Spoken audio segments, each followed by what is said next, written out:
a question for you, my French friends. At school, do you learn about the pronunciation of words compared to how they are spelt?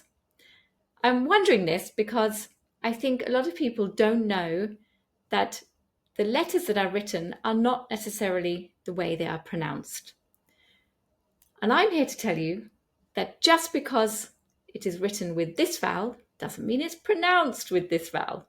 For example, the letter O in writing in English is very often pronounced as A, so it should be written with the letter U, but it's not.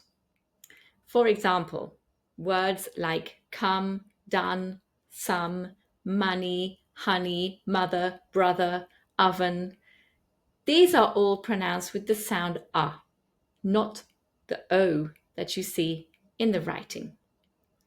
So now you don't need to wonder or worry about these words.